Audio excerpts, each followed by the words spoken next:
Hey everyone, welcome back to the garden. Technically British summertime, so I'm down to wearing one coat. It really is a privilege. Well, today I've got something special for you. You might remember my video tour around Mark's crazy tiki garden. If you didn't watch it, you definitely should. I'll put a link to it in the description below or somewhere around there. I'm sure you'll find it, you clever people. It really is an incredible garden.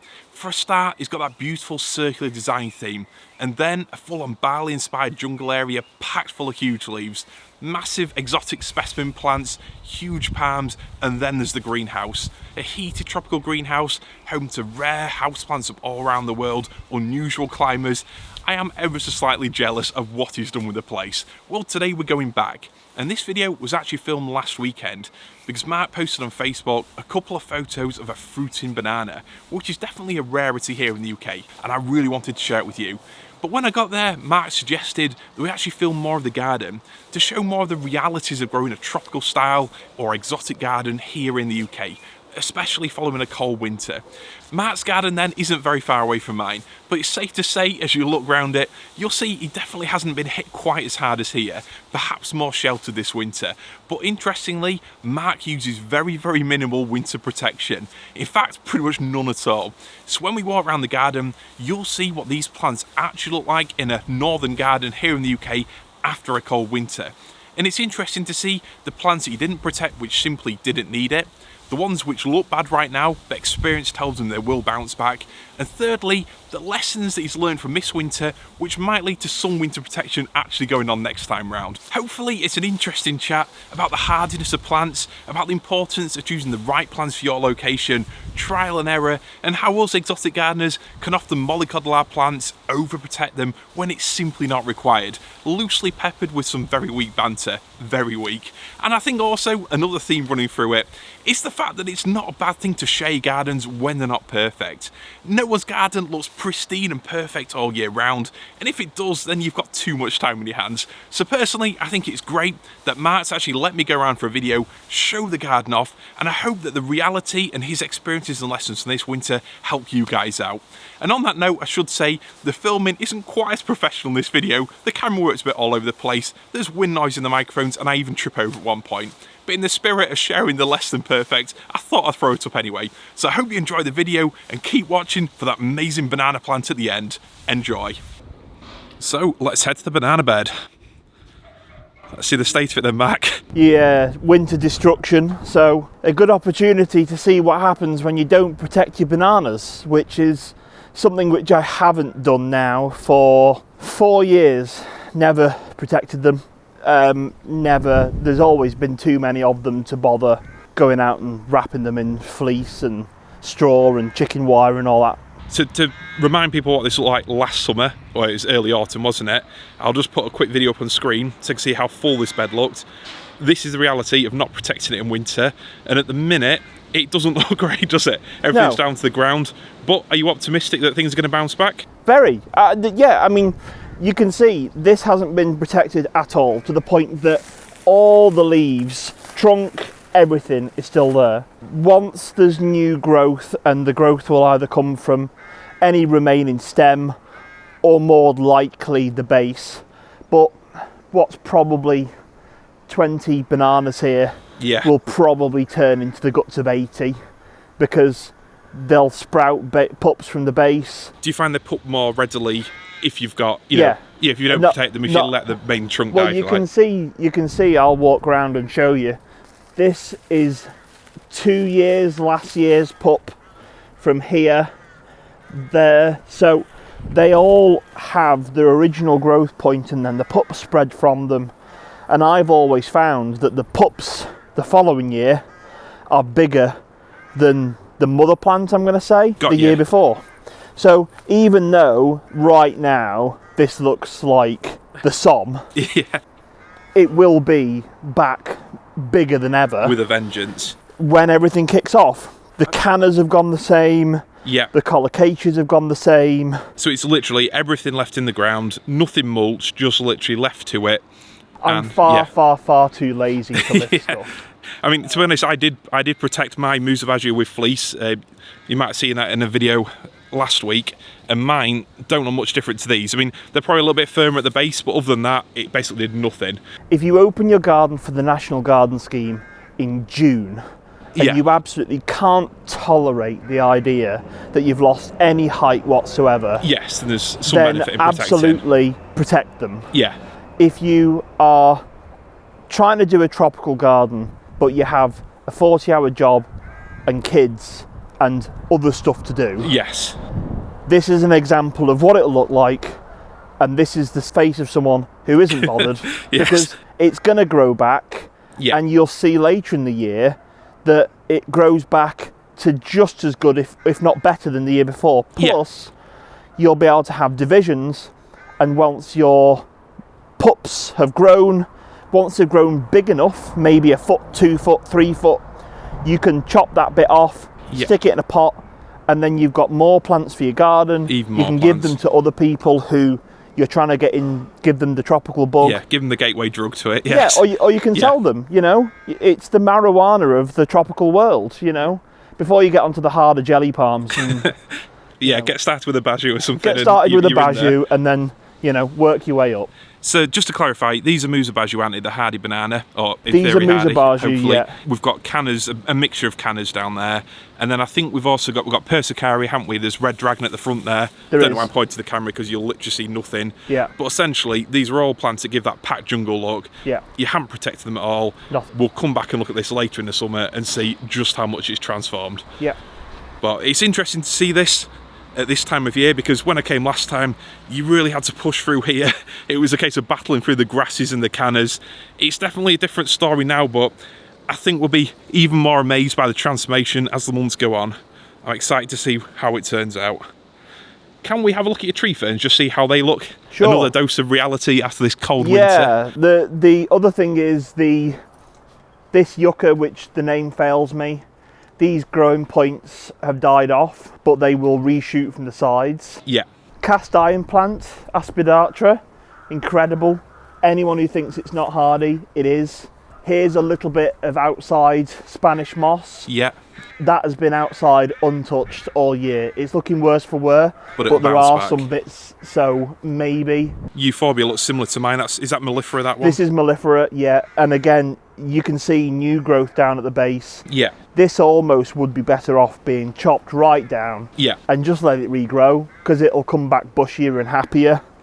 Cordline Torbay, that's rotted at the growing point. They're not the strongest cordline. No, not at all.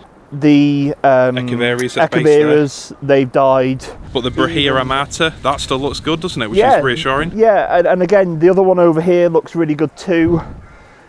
Some of you who have the ability to compare, you can see persicari is starting to come through. Oh yeah. Mine's doing the same, just starting to push through. That'll probably get chopped back by next week's cold, but there you go. Yes. There was a big echium in here.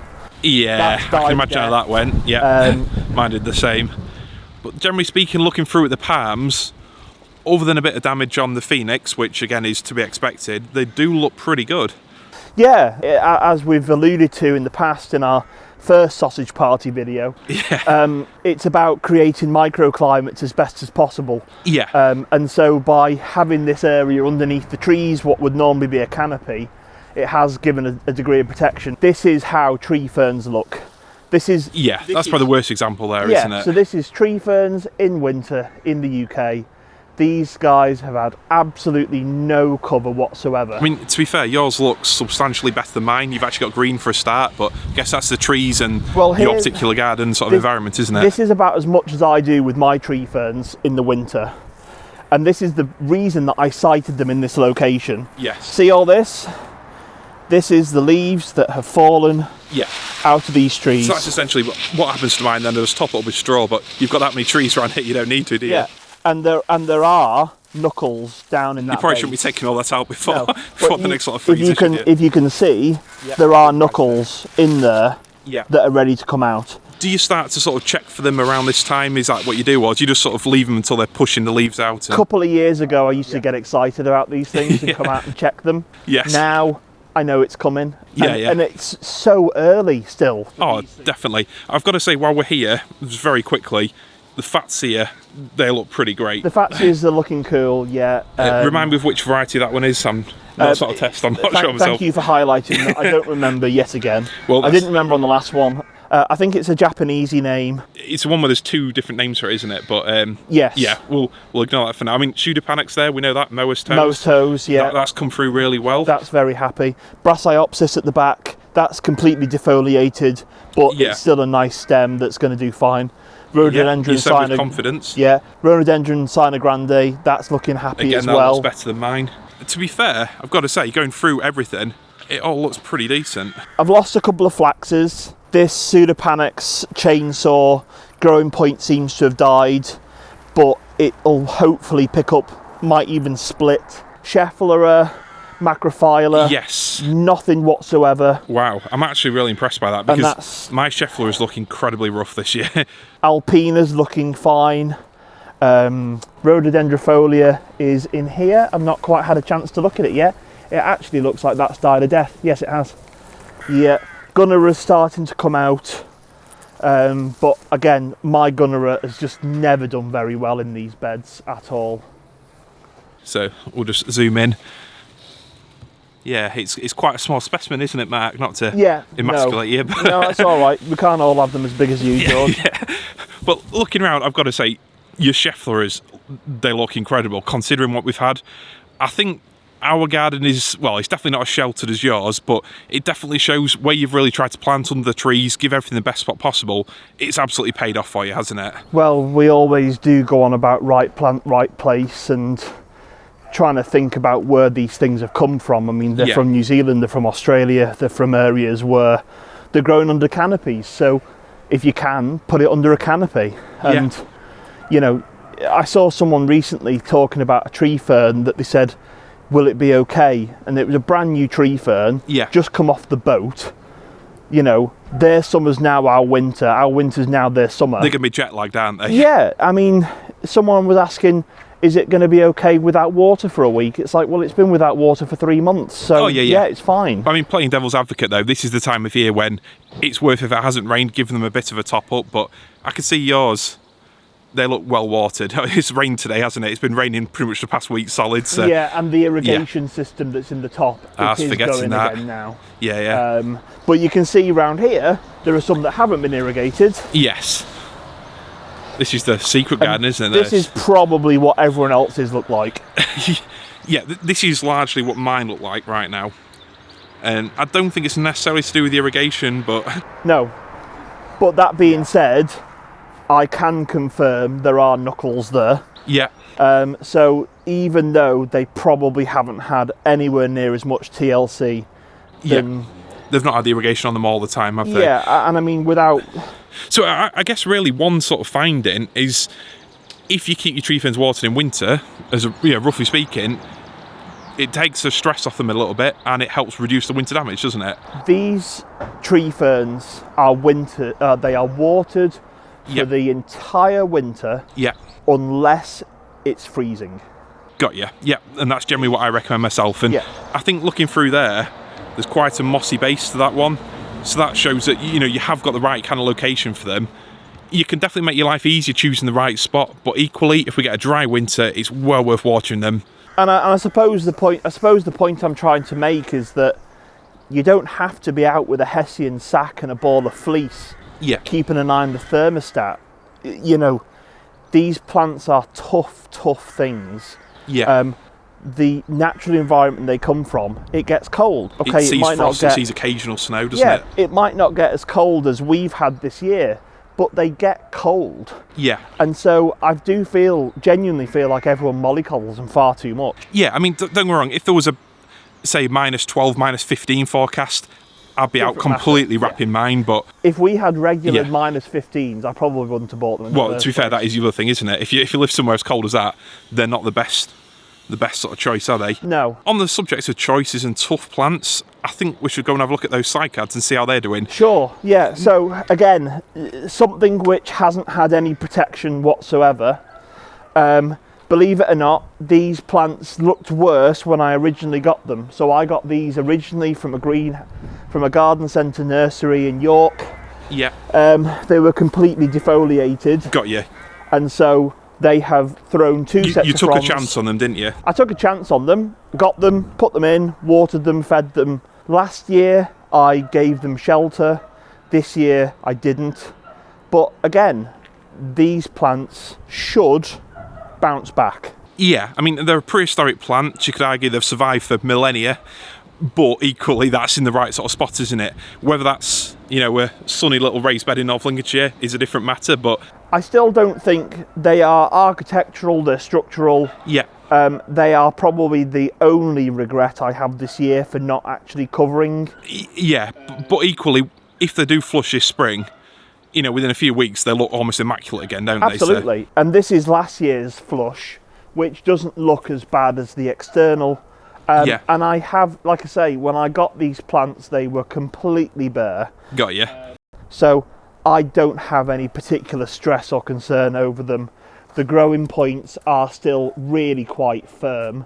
So I don't have any reason to think that they won't thrive when it warms up. Yeah, so if I had to sum up, obviously this is a bit of an impromptu video, but if I had to sum up this little tour around your garden, quick look round in a few points, I would say firstly... Don't look at the green globe. Right, okay, we're not looking at that, which has been taken over by a lot of sort of mould. It's a lovely pom watercolour. We'll not look at the green globe, which to be fair is the only thing being lit up by the sun. Yes. But I definitely won't zoom in on the green globe and show them that. Don't show them the green globe. Yeah.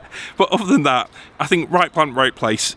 Your tree ferns, they look the best they can do in your garden, in your location, because you plant them in the right spot, under the trees, they've got the leaves in the crowns, they've been watered, you've done everything you can for them.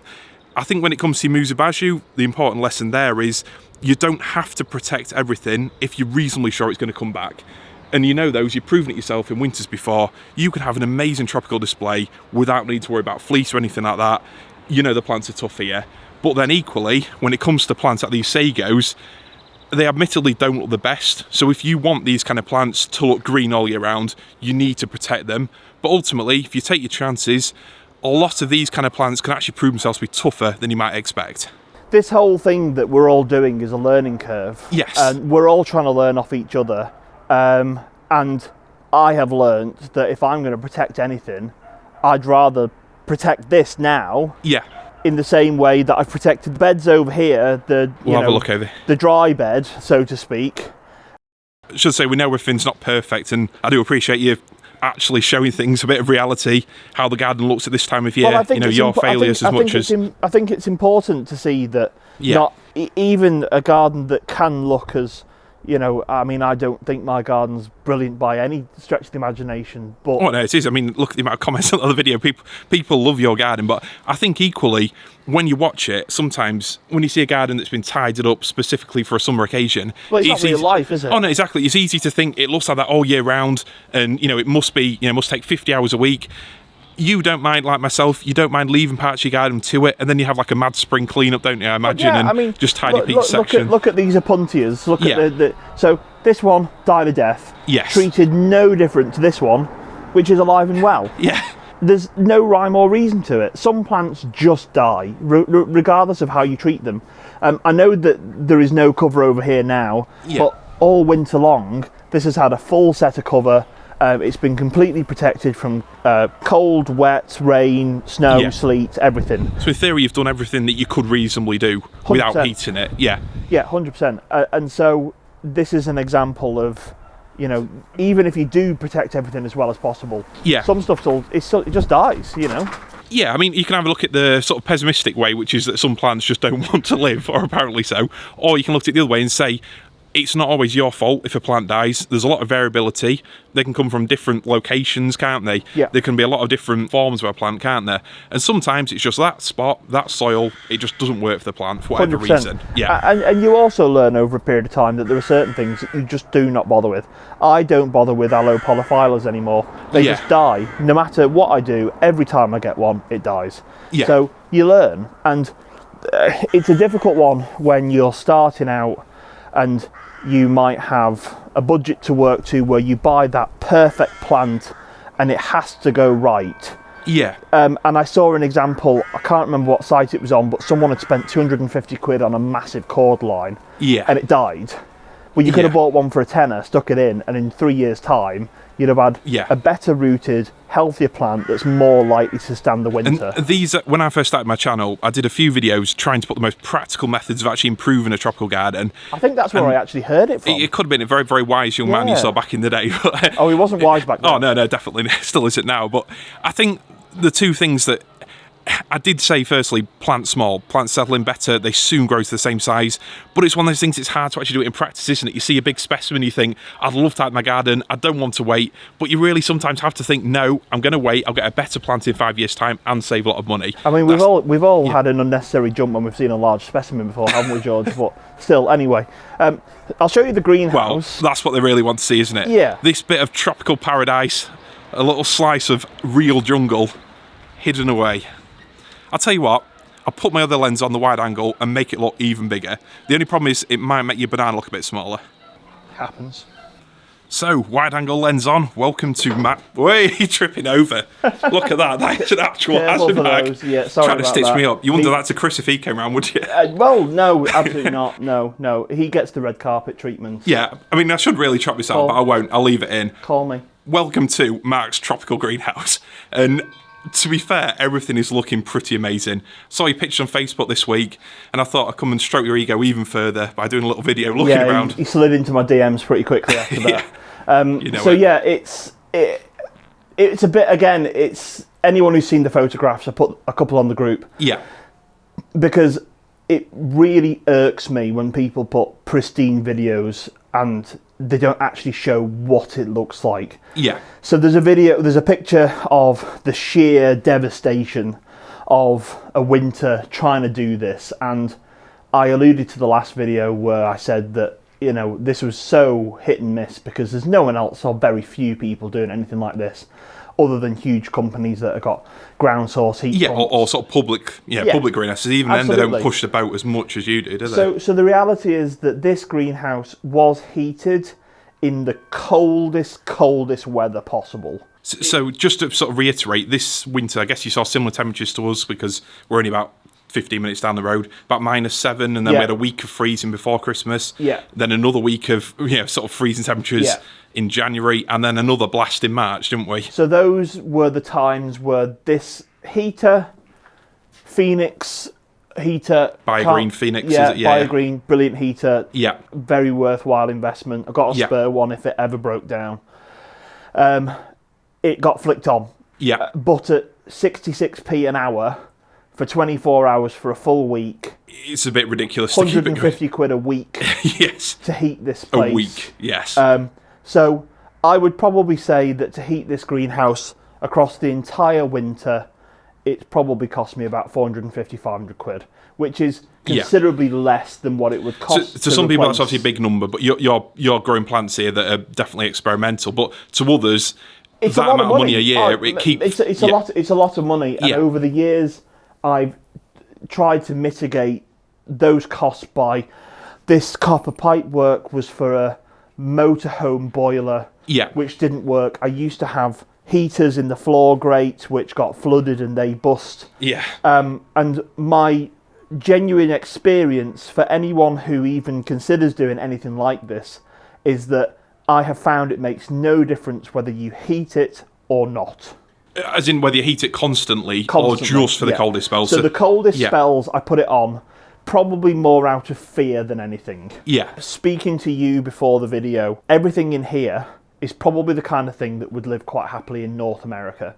We'll say not North Florida. They do see light frosts. They do, but I mean, even in the last couple of years, they've seen heavy frost. They've seen snow in Texas, parts of Southern America on the same kind of latitude. And so things like the Alcantara, this has flown through. There's been no problems with that. Hardy mountain papaya, that's really happy as well. Begonias are happy. Philodendron Xanadu, really happy.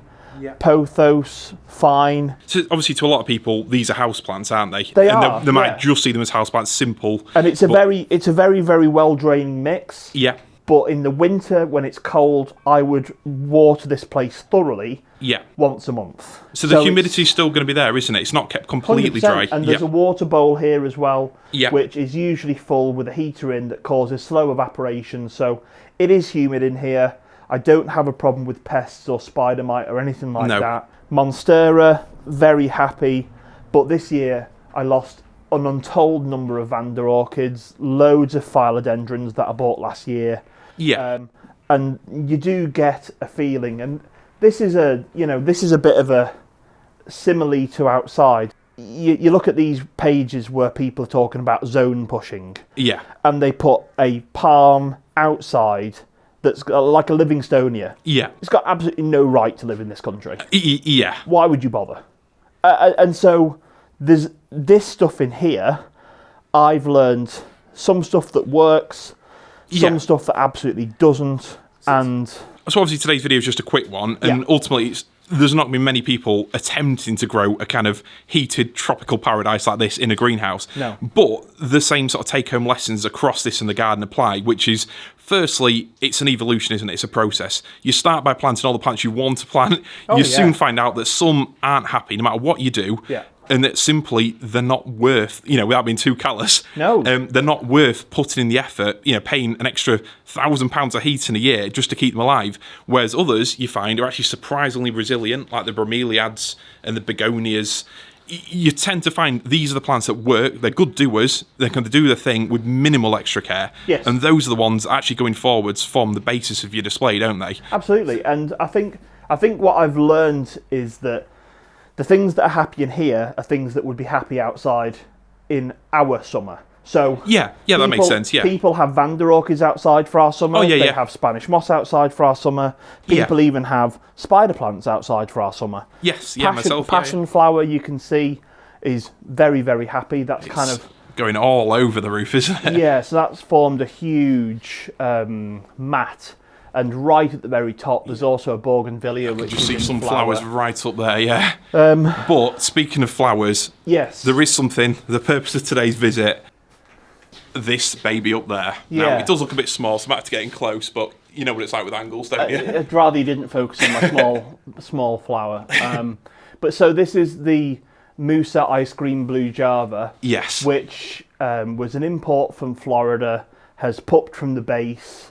I tried to give it away last year to a greenhouse locally with a much, much, much higher ceiling. Got you. where So they'd have a chance of in getting it to theory, fruit. it should have done okay, but for some miracle, it's actually fruited, and there is actually small fruits on there, I'll do some little close-ups afterwards, don't worry, just which to I feed am your ego. hoping can get to a stage where there's something that I can eat, because the whole reason I bought it and the whole reason I brought it back was to try and get it to flower.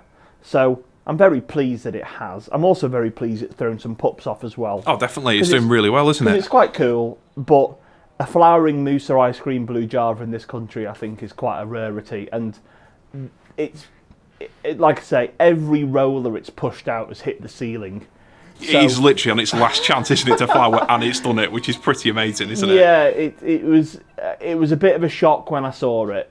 It was a bit of a surprise. I know I've got quite a few viewers on my channel from the US, and over there, growing fruit and bananas is obviously a lot more of a realistic prospect, isn't it? They get hotter summer temperatures than we do here.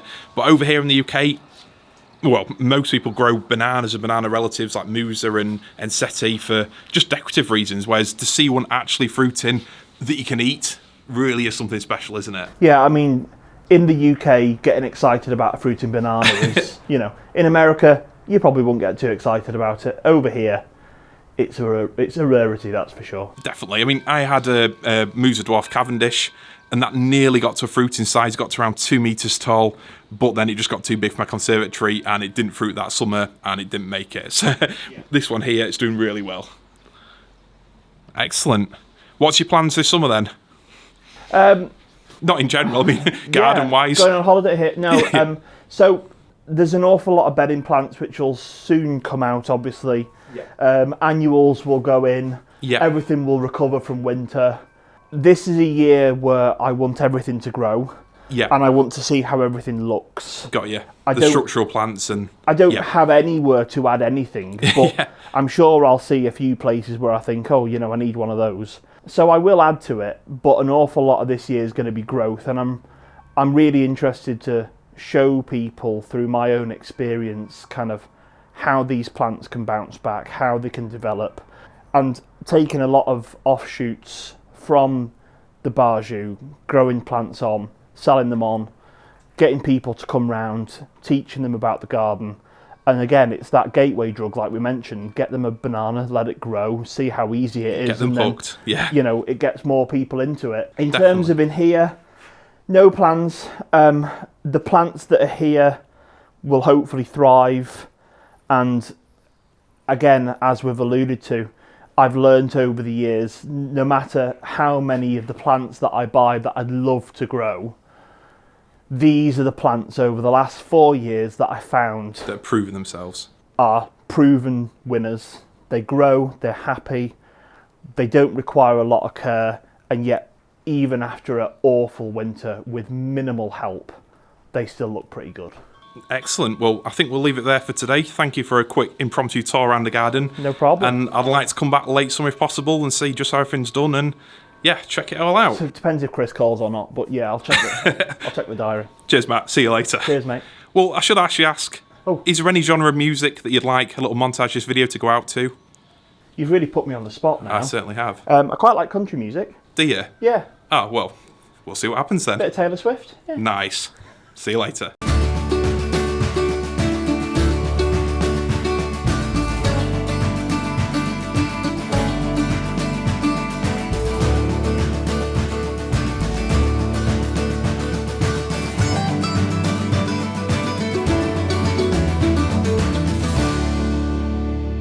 Don't look at the green globe. Don't look at the green globe. Don't show them the green globe. A lot of football.